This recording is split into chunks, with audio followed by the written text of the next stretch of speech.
Okay, it's 7 o'clock. Welcome everyone to February's Arc and His lecture. Today we have a very exciting lecture. It's called Los Barros de Juan Quezada, Land Use and Composition. And our lecturers are Maren Hopkins and Kelsey Hanson. I'm going to ask you that if you have any questions, please use the chat section on Zoom, and then they'll answer your questions at the end. So Maren and Kelsey, the stage is yours. Take it away. Thank you.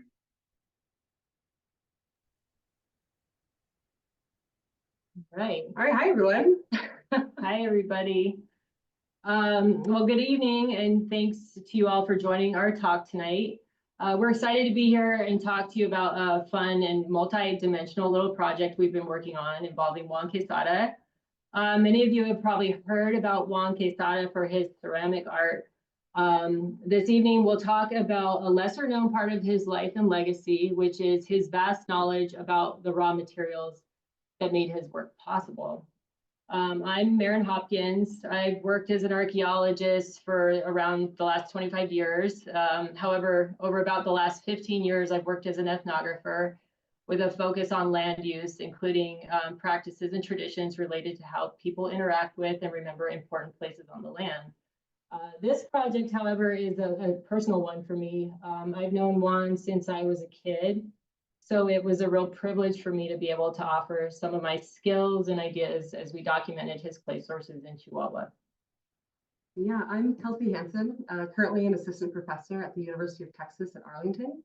I have a wide range of experience in Southwest archaeology and community-based projects, but I'm especially interested in archaeological studies of technology. And it's a real honor to be able to be involved in this project, to explore new questions about technology and land use and identity, and how these are manifest in compositional studies. And I should say the compositional part of this project is the result of the combined efforts of many, many people. So before we get started, we want to recognize several other contributors. First of all, we want to recognize Juan Quezada, who is many of you probably know is no longer with us. Juan's son, Junior, who helped many of the clay sources we'll talk about were on his ranch land, and he helped us get around. He also helped fill in information that we needed after Juan's passing. Juan's son-in-law, Oscar, was with us every step of the way as we were documenting. He's like such a capable, intelligent dude who knows so much, and he played a huge role in this. My dear friend and colleague, Natalia Martinez Tagueña, who many of you probably know, she does similar work to me. And so talking to her about this project, she was really instrumental in sort of helping me think critically about some of the things that kind of came out of this, some of the salient points that came out of this. Our friend Jesus, who I think is on here, Jesus Vidal, we thank you for being here. Gracias, Jesus. Hola. He helped us with some petrographic analysis, and he also was just his enthusiasm and excitement was an awesome part of this project too. Yeah, and then also James Davenport and Jeff Ferguson, both from the University of Missouri, the Missouri University Research Reactor, or MUR. Both of them have been so awesome in developing this project and specifically working with some of the compositional data, the NAA data specific we'll be talking about today. Also, I want to acknowledge that I believe Juan Quezada's wife and some of his children are watching. And so thank you guys. Laura y Guille, gracias por estar aquí. Espero que les gusta mucho la presentación.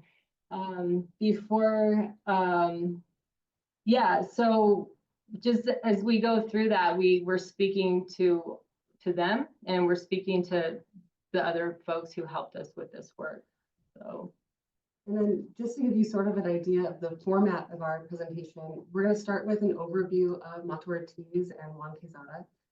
Then we'll talk about how this project came to exist and how it evolved. And then we'll offer a few specific examples of Juan's clay sources and what we've learned by combining ethnographic and compositional information. So starting out, who is Juan Quezada?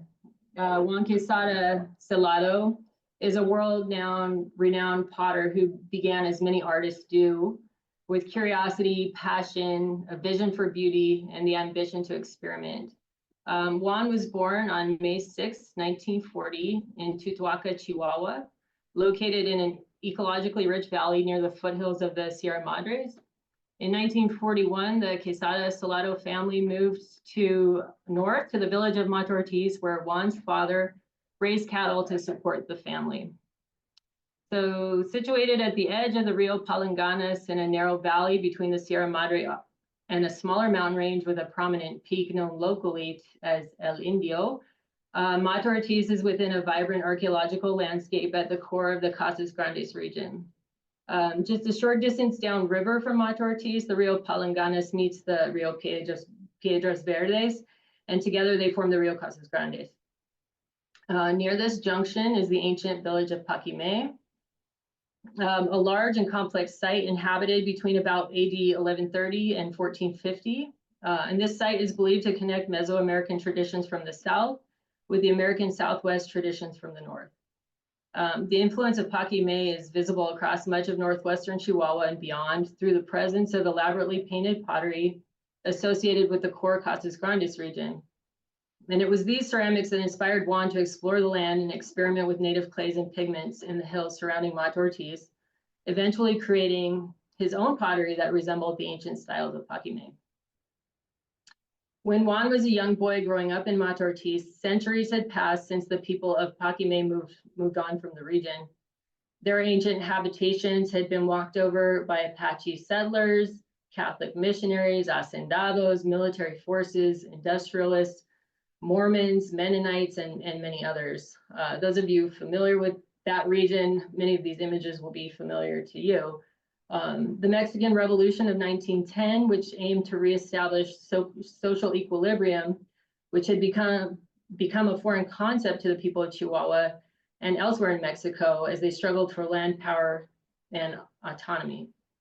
Juan Quezada was born during the hangover of the revolution, so to speak, which some say ended with Mexico's adoption of the new constitution in 1917, while others say it slowly unraveled until 1940 when social reforms began to take effect.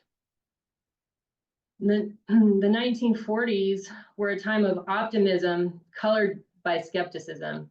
New policies brought new opportunities, but Juan's elders still had vivid images in their minds of Mexican soldiers publicly showcasing the scalps of Apaches. They told stories of women and children hiding in granaries filled with corn and wheat when revolutionary soldiers entered their villages. And they still felt unnerved when they thought of the comments made by their former governor, Don Luis Terrazas, who proudly said, "Yo no soy de Chihuahua, Chihuahua es mío," meaning I'm not from Chihuahua, Chihuahua is born from me. Terrazas came to own more than 2.5 million hectares of land in the state of Chihuahua and somewhere between 350 and 500,000 head of cattle. Miles and miles of stone walls built for Terrazas to divide and demarcate his lands are still visible across the region today, serving as reminders of his regime. So when Juan's family arrived to Mata Ortiz in the early 40s, the economy relied largely on farming, ranching, timber transport, and the railroad.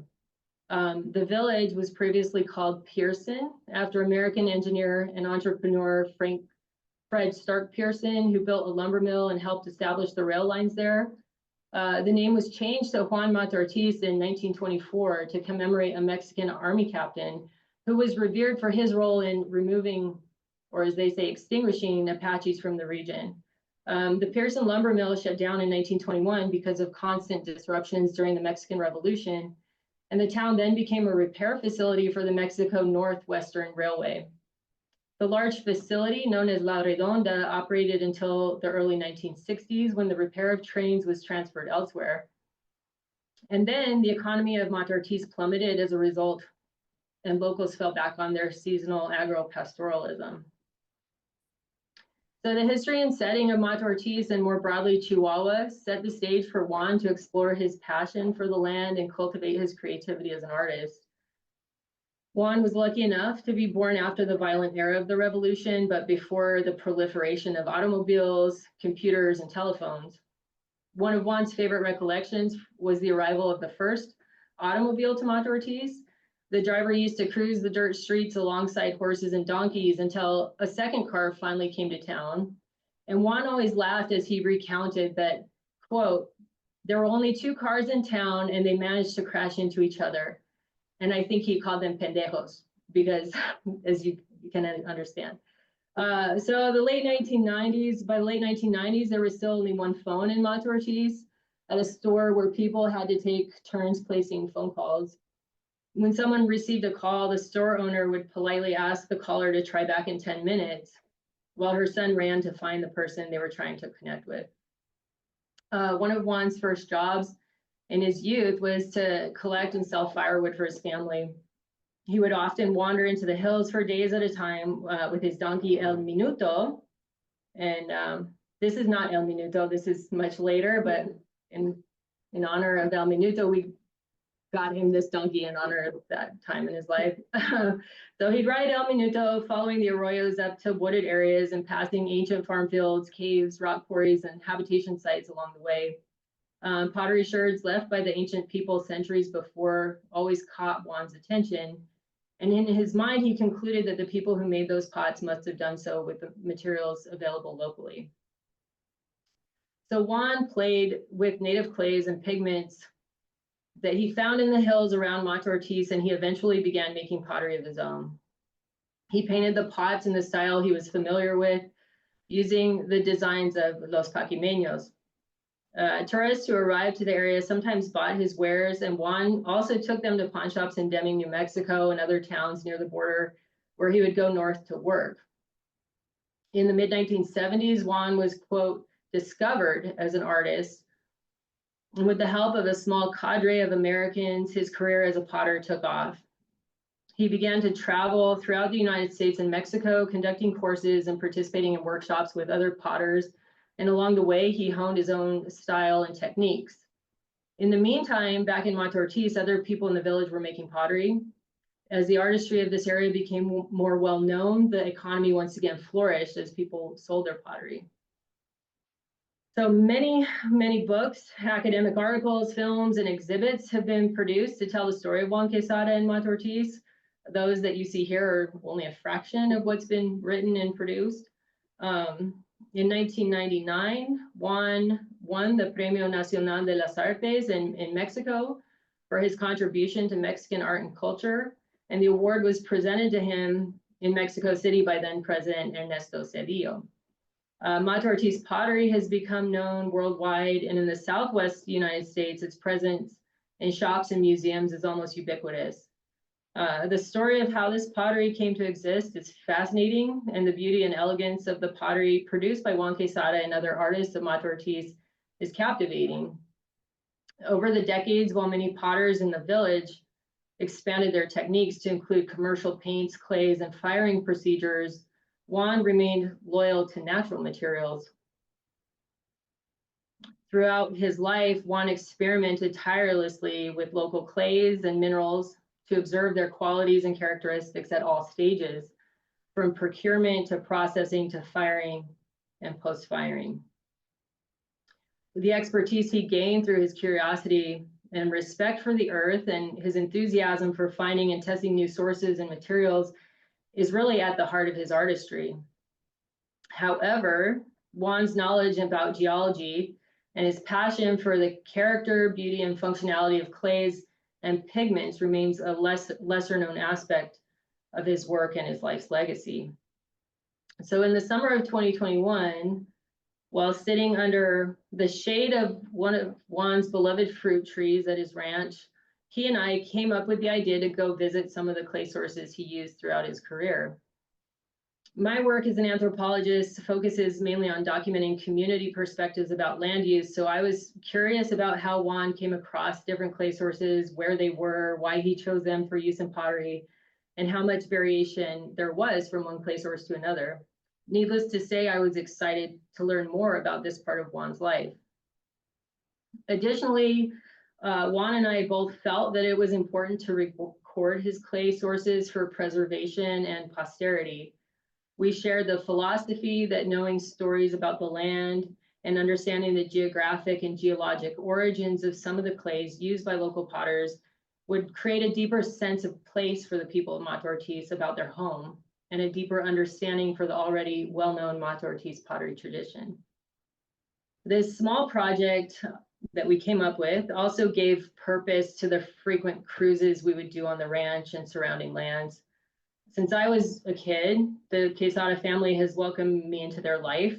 My parents dropped me off as a young teenager and said, here you go, she's here to make pottery. So from then on, I spent my adolescence and young adulthood living in the Quezada home, studying ceramics, accompanying the family to expos, workshops, and award ceremonies across the US and Mexico, and adventuring around with Juan to interesting places.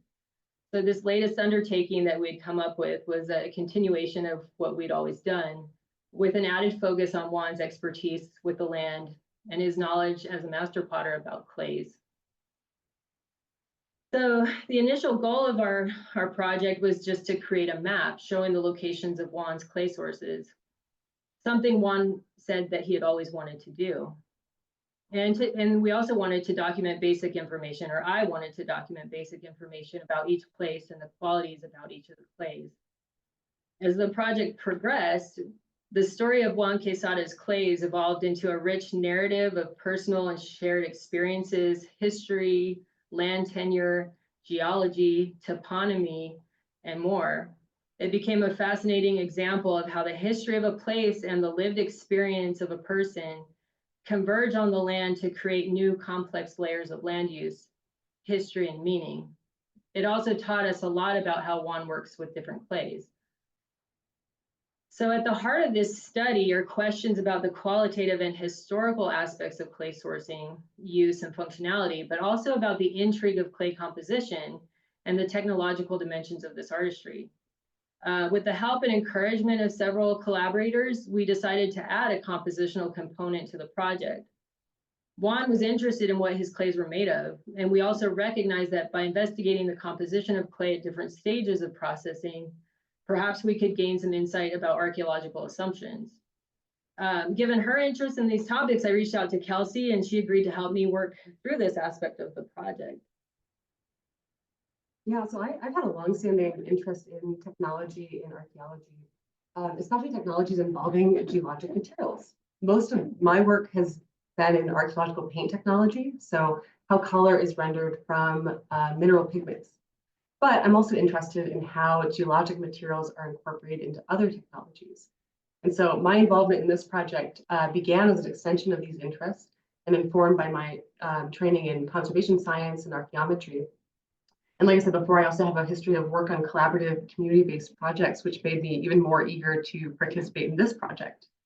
And, you know, as we began talking early on about how best to document these clays, some really seemingly simple questions emerged right away. You know, what is clay? And importantly, what makes a good clay? And, you know, as geologic materials, clays are really interesting. And there are many ways in which they're defined, described, and made meaningful by potters, by archaeologists, by soil scientists, etc. Now, generally speaking, clays are minerals that are plastic when they're wet, and they can be hardened into a solid and durable material when they're fired. Now, this quality has been observed and revered for thousands of years, and so they're an incredibly important material for archaeological research. Southwest archaeology, in particular, is in many ways built upon definitions of different traditions of pottery. They're abundant and iconic, and the materials and processing techniques are clearly passed down for many generations. When archaeologists reconstruct traditions of pottery production in the past, we tend to follow a relatively simple formula that clay, this plastic material, is mixed with temper, an aplastic additive that helps prevent cracking, and then that mixture is fired. The compositional signatures of that combination of clays and tempers serve as a really important foundation for defining traditions, but also to reconstruct things like trade, exchange, communities of practice, etc. in the past. However, the clays themselves as minerals tend to be a relatively under-theorized component in archaeological research anyway. For potters, the tactile and visual qualities of clay are perhaps the most important, that they're plastic when moldable when wet, that they don't shrink too much when they dry, that they're strong when they're fired, and that they have the right textures and colors, again, when they're fired. But there are other ways of defining clay too. And so for some earth scientists, clays are defined by their particle size, right? So the USDA, for example, maintains a standard classification system for soils based on size, in which clays are the smallest and silts and sands are the largest particles. But clays, again, as minerals, are more variable than this basic system suggests. Different clays have different mineral structures, which affect their ability to hold water, so they can shrink and swell to different degrees. Most standard definitions recognize that clay minerals are composed of sheets, aluminum and silicon atoms. These sheets are what contribute to a clay's ability to retain water on an atomic level. Water can be incorporated in between those sheets, which contributes to that clay's ability to swell and shrink. However, this isn't true for all clays. So there's actually a wide range of clay mineral structures that contribute to their suitability for ceramics. For soil scientists, these various qualities of different clay structures are significant because they influence soil's ability to hold water and nutrients for plants and things. For potters, especially potters like Juan, these various qualities would have certainly been understood, but perhaps in a more tactile way. So for Juan, clays are simply soils that can be formed into objects. Throughout his life, Juan would go out exploring and bring home literally sacks and sacks and sacks full of materials that he wanted to experiment with. He tended to have a preference for soils with interesting colors or textures, or for some other unique quality that he identified. Not every clay he brought home turned into a productive and workable clay. However, many did. Through different levels of processing and manipulation, Juan could create the qualities needed to mold these different clays into pottery. It was common for Juan to mix clays or add different minerals to his clay. He called these additives liga, which loosely translates, according to Juan, as temper. Sometimes the liga helps increase the strength and plasticity of the clays, like temper does, although sometimes it was just added to help enhance the color.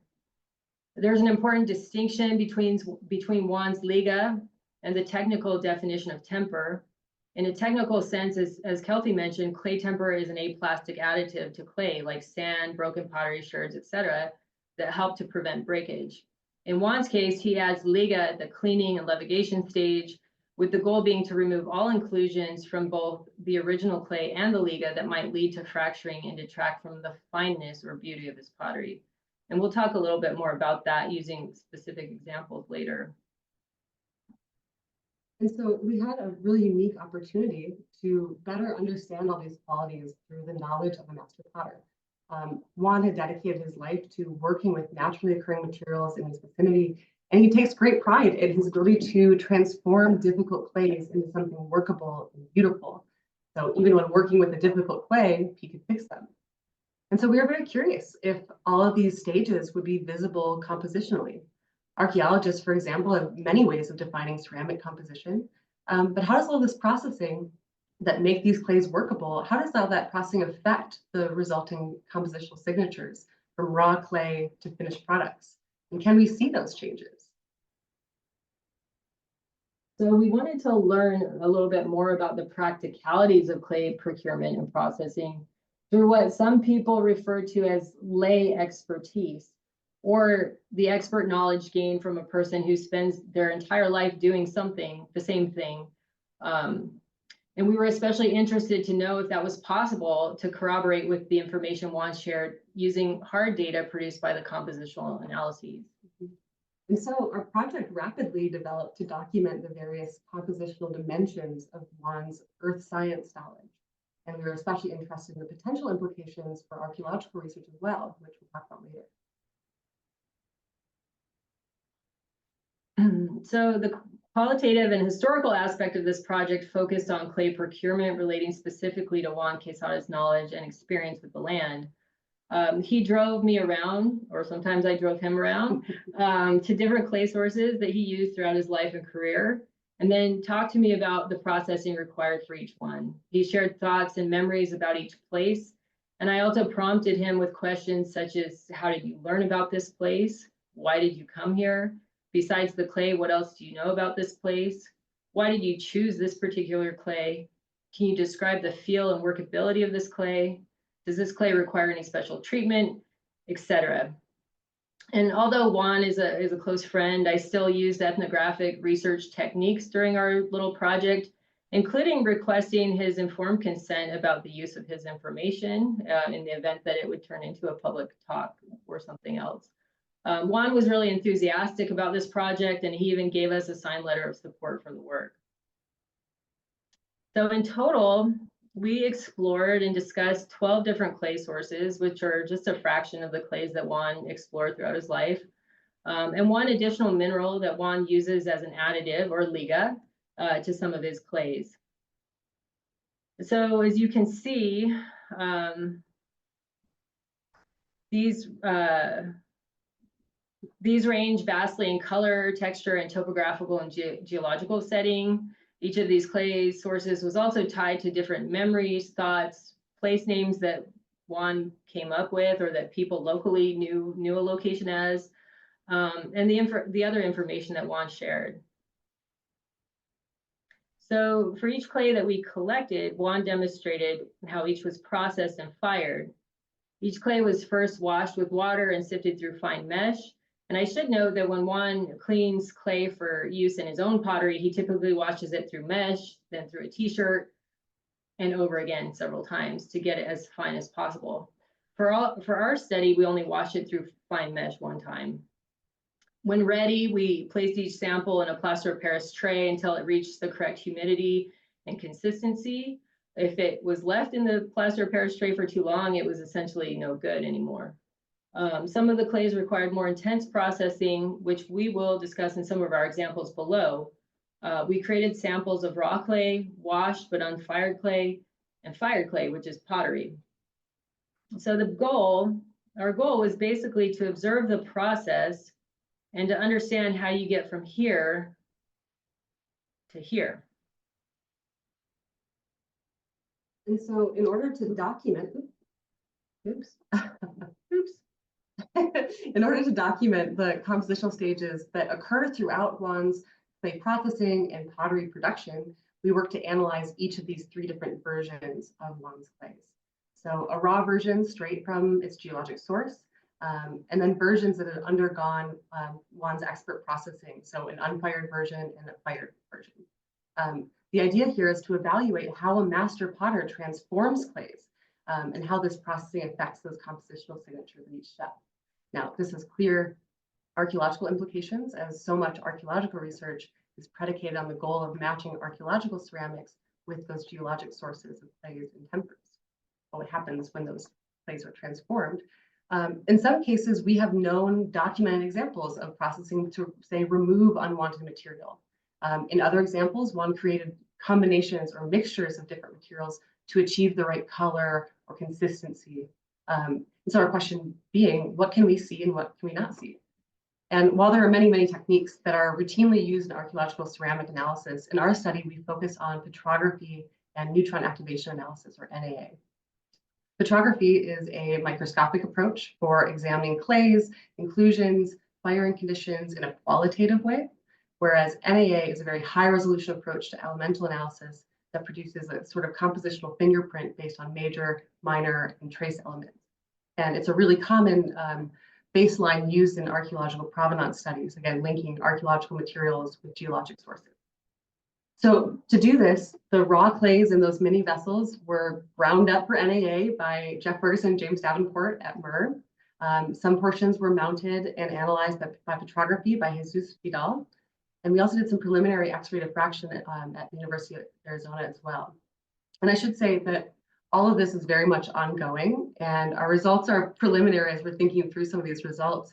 And we're, of course, very thankful to everyone who has helped in the analysis so far. But we want to share a couple of noteworthy examples that convey both the interesting histories and observations made by Juan, and also some of the interesting compositional results that illustrate what we can see of that clay processing. And so as we move through some examples, you'll see a lot of PCA plots. So I want to walk through what that means. So principal components analysis, or PCA, of our NAA data is really common. So in this case, each different clay source has a different geochemical fingerprint. And we use PCA to make sense of this really complicated multivariate set of information. And so here, each color and symbol corresponds with a different clay type, but you're looking at data points for raw, fired, and unfired points for each clay. So clusters of data points suggest compositional similarities. So within a single clay source, if all of those points cluster really tightly together, there's not a lot of compositional change that occurs during firing, for example, or washing or something during processing. However, if the points are farther away from each other in that PCA plot, then some sort of change is occurring during processing and firing.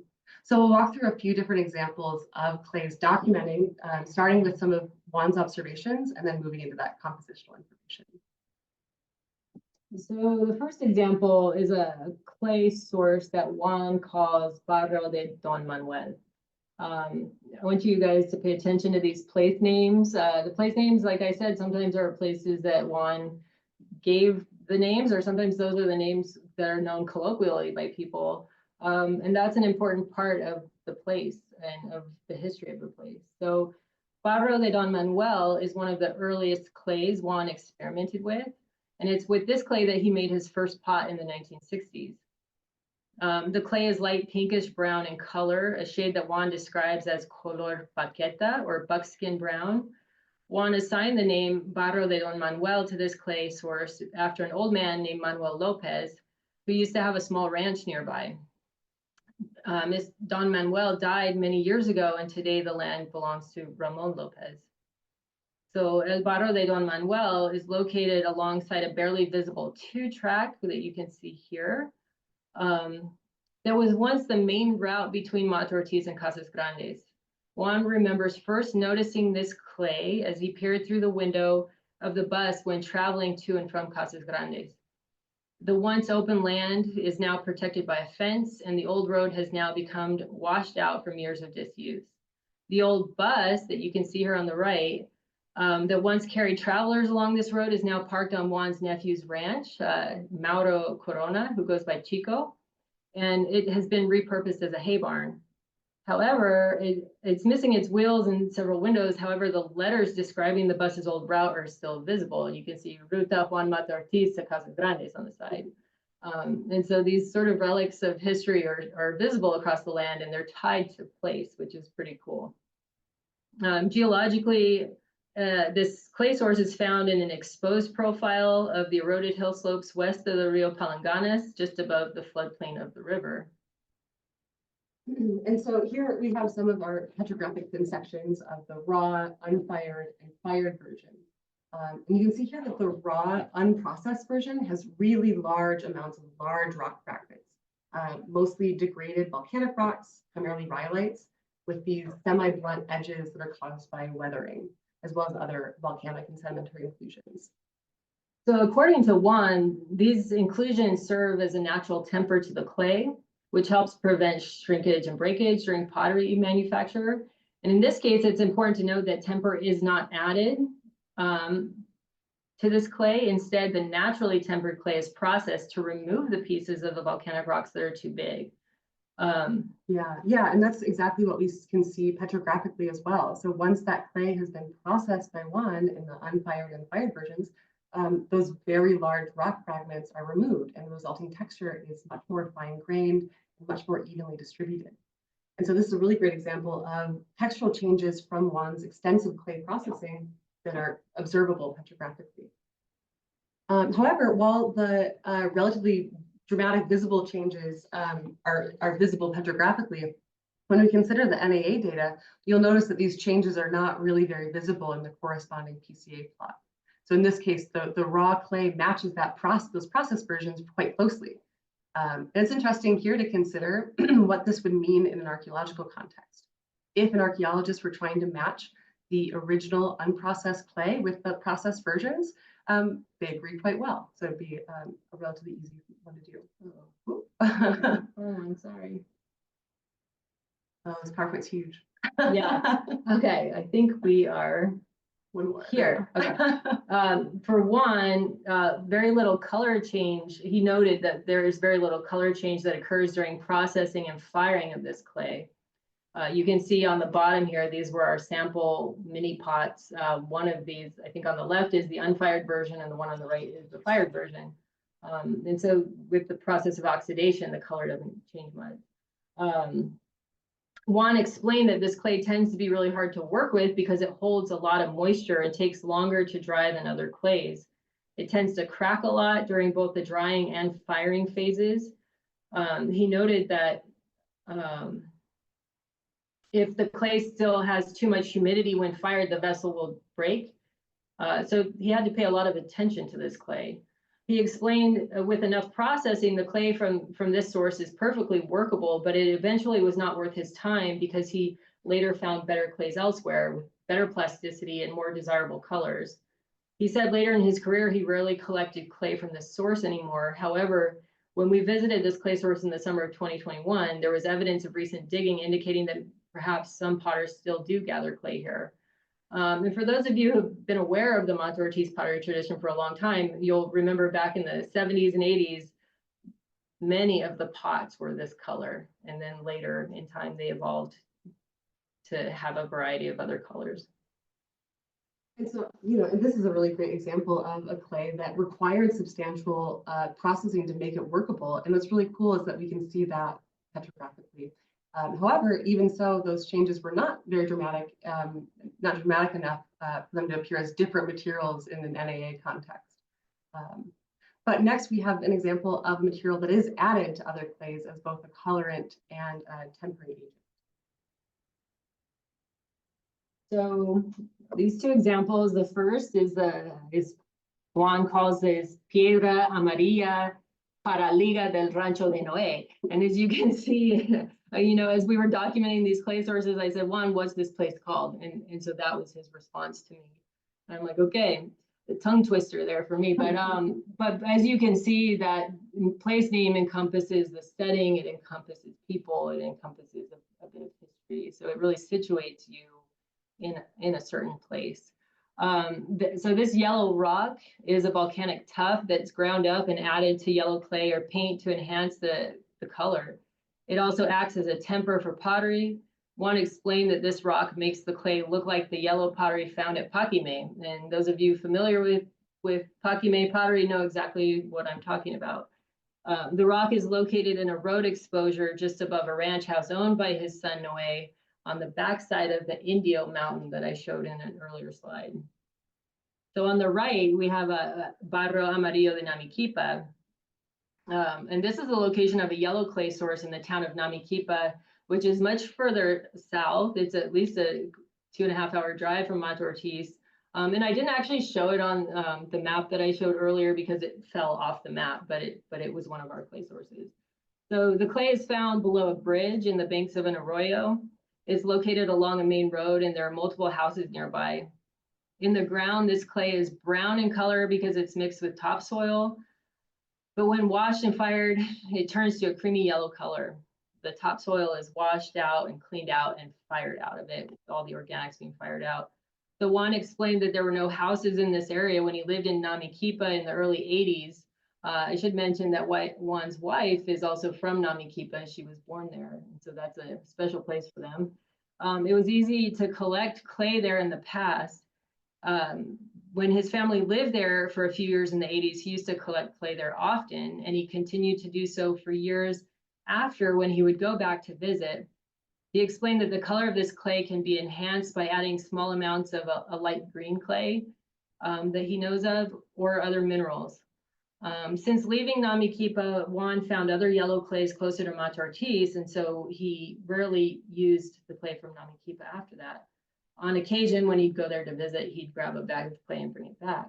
Again, for those of you who have yellow pots from the 80s, you can probably associate it with Namiquipa. So during preparation of this clay, Juan noted that it's very sticky. He said it takes some experience to be able to work with this clay, but if you are an experienced potter, you'll produce beautiful pottery. And so in this example, even though these materials are, and the sources of them are geographically quite distant, they show up as compositionally very, very similar, likely reflecting their similar geologic origins and processed in a way to remove any, other complicating elements to this. But again, processed in a way so that they are showing those geologic similarities. And next we have an example of two clays that were added together to both improve the overall workability and enhance the color. Let's try this. Yeah, let's try this. No. Still gotta click it, I think. Okay, hold on. We're getting there.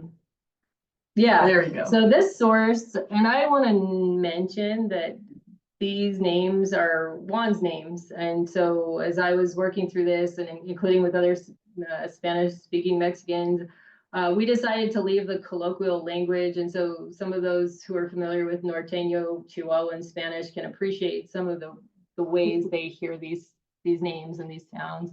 And that's all part of the story and the character of these places. So the Barro Anaranjado del Presón de Chu is a bright orange clay that can be found in the side of a steep hill slope east of the Rio Palanganas in the foothills of the mountains northwest of the El Indio Peak.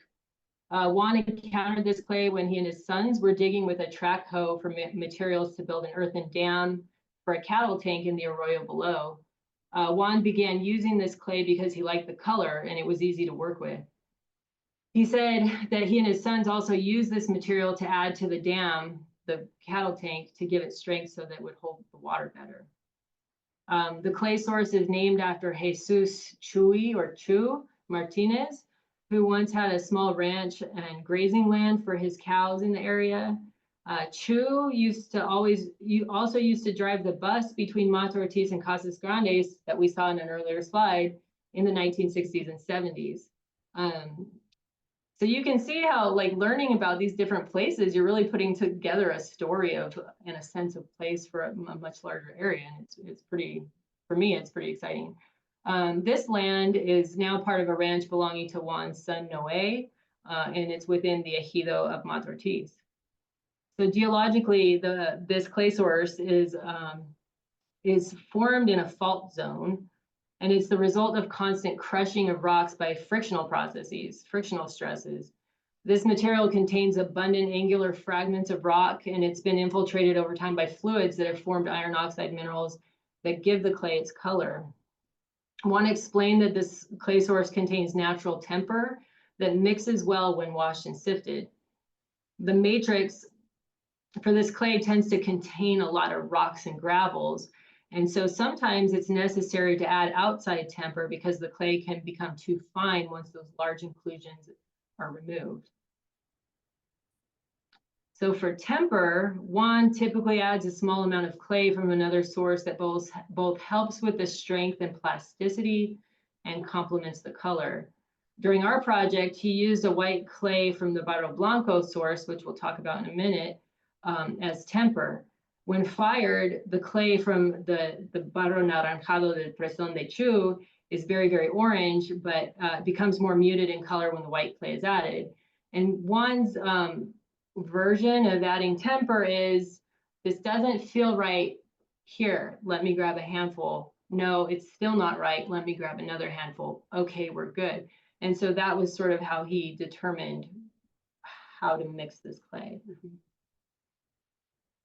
And so next we have some of the petrographic spin sections for this. So you can see the clay matrix on the bottom has this really, really rich red-orange color from all those iron oxides, as well as that natural temper that's also clearly visible. These lots of angular fragments of oxidized rocks and gravels. Now that Barro Blanco is added to lighten the color and make it more workable. And what's really cool is while that raw version is poorly sorted, the processed version has much better distribution of materials. We can also see that addition of the Barro Blanco based on, in the processed versions, based on that visible mixture of the red tones with the gray of the Barro Blanco. And then so the resulting fired version is certainly still a red tone, but it has a more muted final product because of that addition. Now in the corresponding PCA plot, we can see that the raw versions of each clay are quite compositionally distinct, but when they're combined, they are much closer to each other in the PCA space. And so what's interesting here is that if we hadn't known that this combination had taken place, as would be the case in an archaeological context, it'd be very difficult to attribute the fired pottery to the original sources, or even to recognize that it was a mixture from those two distinct sources to begin with.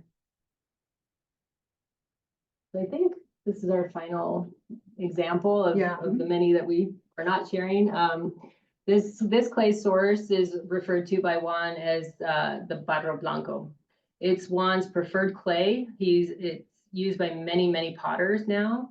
Juan told us that he told me that he first found this clay source around 50 years ago when he was camping with his oldest son, Noé. Noé was around 10 years old at the time. Juan noticed that ants were bringing white sediments to the ground surface from below. So he started digging around, and this is how he found the clay. This is the first white clay that Juan used after he started making pottery.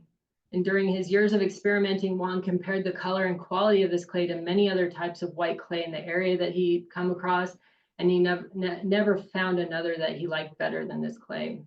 This clay is located at a flat spot between two hills in the mountains east of the Rio Palanganas. Although it started as a mere ant hill, this clay source has now become a very large quarry. It's used by many people, and even potters who live in Nuevo Casas Grandes come to this clay source or ask permission to come to this clay source to collect clay. Today, this is probably the most desired clay in Mata Ortiz by both potters and consumers. In the past, the clay source was located on open ejido land, and today it's now on ranch land belonging to Juan's son, Junior. So unfired, this clay is kind of light gray in color, but when fired, it turns very white. Juan believes that this clay contains kaolin, which enhances the white color. The clay contains its own temper. He doesn't add temper to it. It has good plasticity. It stands up well when forming a pot, and it's strong and durable when fired. Juan explained that this clay is very fine and it's apt to cracking. So if you're not an experienced potter, you're going to have problems with this, building the pot fast enough to keep it from cracking. He said you do need to build your pot quickly and know how to work with the clay in order to produce a pot. So in commemoration of this important clay source, Juan named his ranch El Rancho Barro Blanco. The name has been retained by his son Junior, whose ranch now carries the same name. Many of the items related to Junior's ranch, including his hats, stickers, decals, saddles, shirts, display the namesake of Juan's favorite clay. So the next clay that we're talking about is one that's called El Barro Blanco del Arroyo de Bill. This is another source for white clay. It's found in a road cut along the paved road that's leading to the Cueva de la Olla in the Sierra Grande. And so across the valley from Mata Ortiz up into the big mountain range that divides Sonora and Chihuahua. So it's outside of like the Mata Ortiz area proper and in the big range. I will say that this place name is not one that Juan assigned to it. If you drive up that road and you cross the arroyos, you'll see a sign on the side of the highway that says Arroyo de Bill. And so that's why this is the name for this clay source. So Juan describes this white clay as being very different from the white clay at the Barro Blanco source. And he does not believe it contains kaolin. This clay is tempered naturally. It has good plasticity and it stands up well when forming a pot. During processing, however, Juan noted that this clay has to be kneaded substantially and work substantially with his hands before building a pot so that it would have good plasticity. He compared that process of kneading to the way we knead bread, which gives the dough the appropriate consistency. And so when we look at the petrographic slides here, in this example, both white clays appear really distinct in their raw, unprocessed form. Both have abundant volcanic rock fragments and feldspars, but they're much larger and more poorly sorted in that Barro Blanco Arroyo de Bill. However, although we can see that both clays appear distinct in their raw forms, once they're processed and fired, they're visibly identical. Again, both have very fine, well-distributed textures reflecting all of that really substantial processing. And so if you were to see these two on their own, it'd be hard to differentiate them as originating from different sources.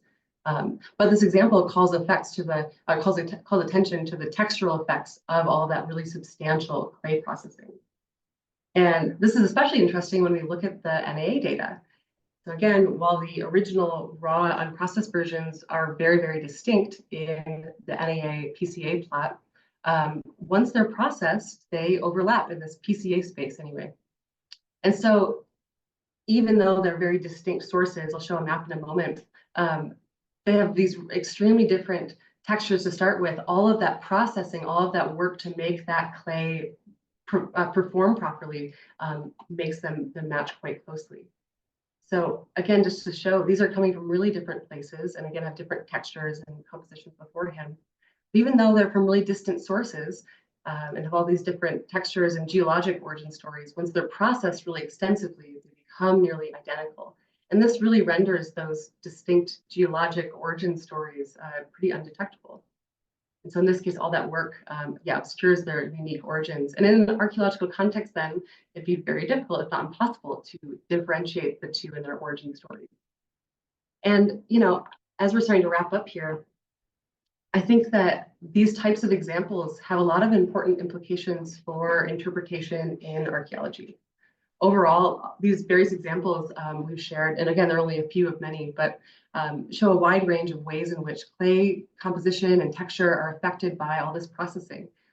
This helps us understand the effects of processing on pottery composition, and especially how messy it can be, right? That clays can be transformed in pretty remarkable and dramatic ways to make them workable, to make them work. And that these changes can have really important impacts on the compositions available for study in archaeology. So for example, I'm sure many of you might be wondering about the potential connections between Juan's pottery and the Pakime ceramics that had initially inspired him. And one surprising aspect of this project so far is just how surprisingly diverse Juan's clays really are. And how there's actually very little correspondence between Juan's pottery and those from Pakime. Now, my understanding is that this was a relatively small sample of archaeological material, but when talking to Jeff Ferguson about this, our assemblage of samples from Juan shows more diversity than the entire analyzed assemblage of Pakime ceramics, which is pretty impressive. And little overlap. Little overlap, exactly. And so, again, this is ongoing and very preliminary. We're really eager to continue working with our collaborators to better understand the nuances of some of these compositional changes that we're seeing and to explore other analytical techniques and whatnot that can help resolve some of our lingering questions. But it's clear that Juan's legacy still has much to teach us. So we've discussed a few examples of Juan Quezada's clays and tried to show what we can learn by exploring clay using different frames of reference. As you can see, Juan's knowledge of clay is vast and it draws on a lifetime of experience and experimentation. At his core, Juan was an explorer, which is what led to his discovery of many of the clays we discussed in our presentation and those that we didn't discuss. He was largely an opportunist when it came to selecting and using different clays for his pottery. He'd find new clays simply by being in places that he liked, places he'd known since his youth. Oftentimes they were places he knew about for some other reason altogether when he was out doing daily life activities. He would choose clay for the color, the consistency, and the workability. And if there was a clay that Juan wanted to use that didn't possess all of the qualities he wanted, he'd work with it until it was right. He did this by adding and mixing other colors, minerals, or clay types, or through increased grinding, washing, or kneading. We learned from Juan Quezada about the diversity of clay sources, colors, and consistencies, and that clay exists in almost every imaginable setting in many different geological and topographical spaces. He taught us that clay doesn't have to be perfect to be usable, but it can be made perfect and it can be made usable. Yeah, and his knowledge has given us a lot of insights about our ability to use compositional techniques to study clay and ceramics, and what our questions should be, or what our expectations should be with these methods. his observations have given us a lot of new things to look out for in our analysis, especially in archaeological contexts, and also a lot of new questions too. So on December 1st of 2022, at the age of 82 years old, Juan's life came to an end.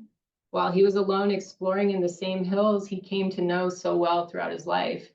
He was headed out to look for rocks at a place that he and I had quarried and visited just weeks earlier. We're thankful that Juan left us with this last bit of information about land use and clay composition before he passed on. He's given us a lot to think about. I'm especially grateful knowing how much fun we had driving around to the different clay sources, allowing our conversations to wander and flow into a beautiful narrative of history, collective memory, identity and placemaking, resource procurement, processing, function, and composition. We touched on topics of historic preservation, economy, and technology. We covered all of this and more, which is the beauty of ethnographic place-based projects. Certain settings have a pretty powerful way of triggering thoughts and memories that in turn add to the richness of those places. Not only does Juan's experience with these various resources, history and legacy of his life and the Mata Ortiz pottery tradition, it also adds a lot to our understanding of the pottery that's created from them. Juan's history of experimenting can be seen in his pottery, moving from brown clays early on to later uses of yellow and white clays. This type of experimentation and innovation have really interesting implications for other research as well. But this deeper understanding of clay also gives us a much deeper sense of place and identity. And this project has led to a new understanding and appreciation of this identity, demonstrating one way that the natural world is infused into everyday life and how it permeates into artistry, economy, tourism, etc. Our colleague, Jesus Vidal, has been really instrumental in helping us develop our thoughts about this. He likes to use the term geo-identity, and we have come to like that one a lot too, which is the role of geologic resources and what their role in human life, how geologic materials become intertwined in many aspects of life and become part of people's identity. Compositional studies like those that we've done here provide a sort of geologic DNA that links people to specific places. And the studies we've talked about here are one way of defining those signatures based on different elements, minerals, etc. However, this project has also shown that this geologic DNA, if you will, also includes stories too, of exploration, of hard work, of experiments and innovations, all of which connect people back to the hills and arroyos of Mata Ortiz, reminding us that that Mata Ortiz landscape is part of the everyday life and economy of people that live there. And it's also inherently tied to all of the Mata Ortiz pots found on people's shelves and mantles worldwide today. Again, we want to thank those of us that helped us and supported us in this project, and thanks to you all for attending our talk tonight. And that's what we got. Yes, thank you. Thank you. Thank you, Kelsey and Maren. We have some questions in the Q&A section and also in the chat. Okay. I don't know if you guys want to take a little break before you answer those, drink some water, or you guys are ready to keep going. Let's go for it. Yeah, Let's go for it. All right. Yeah. So I see one question here from Dave Killick about, if you have samples of the raw clays, recommending using X-ray diffraction. Yes, and so that was part of our original plan. We did a first run of X-ray diffraction, which is a great technique for getting that crystalline structure, right? And to look at heat-dependent transformations, mineral assignments, all sorts of really great data that help us with this a lot. We also learned in that process that it's really important how you process the samples. And so we do need to kind of go back and redo them because they can be finicky to prepare properly. So that's coming soon. I see another question. Did Juan stockpile raw clay materials in his Mata Ortiz shop or routinely venture out to collect materials? Yes, and yes. I think his family would laugh, and now that he's been gone for a couple years, they're like, man, the house is a lot cleaner now. So he would just bring things home all the time, and he had, I wanted to include a slide that I didn't have a great image of that just shows some of his stockpiles of materials. But to answer your question, yes, he stockpiled materials, and yes, he ventured out very regularly to collect and explore and experiment with new materials.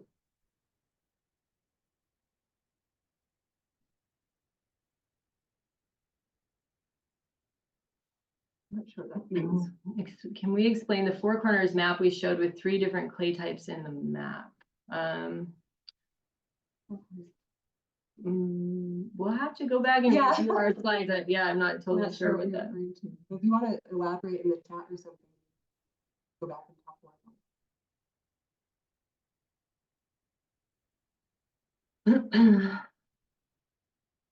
Jesus, muchas felicidades, Maren and Kelsey. And we want to thank you, Jesus. He's been such a huge part of our project, and we want to continue collaborating with him. Big time. Absolutely. Oh, is there a hand up? Is that what he's saying? Yeah, I'm not sure. Jim, Britton, would you like to ask a question? Or is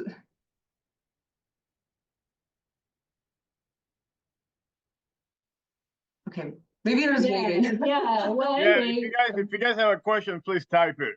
Yeah. You can hear the audio from the audience. So. And if you guys need to put up the slide back up to answer that question, you're welcome to do that as well. Yeah, I'm just not sure what slide they're referring to. So it's hoping for a little elaboration in the chat or something. And people are also welcome to email us. If Yeah, they have any totally. thoughts about this. Well, thank you guys. It's been a fun project for us, and Kelsey and I have enjoyed working together. And we thank you guys for attending at 8 o'clock on a Monday night in Arizona. So Time to wrap it up. yeah. Thanks, everybody. Yeah, thank you. Especially it's a holiday today for many people. That's right. Just Yeah, what are we doing here? Natalia just said felicidades por este proyecto tan lindo. ¿Cómo harán pública esta información? Formato académico. She's asking how will this information be made public, and you know, one of the at the outset, my goal was to create a booklet for the community, for the family, about some of the stories that Juan had to share about clay. And I think we're close on that, and we're also still kind of working through what information should be included in that booklet, kind of public level format. And then I think we are pretty interested. We've talked with our collaborators about working through the data more and publishing our results as well. So yeah. Stay tuned. Stay tuned. Well, all right. Thank you both. That was very, very interesting. Great. Thank you. And, yeah, don't forget to look out for the announcement for March's lecture. It's going to be on a site in Honduras. So Great. very Cool. interesting stuff. Thank you, everybody, and I'll see you next time. Bye. Thank you. Bye. Thanks.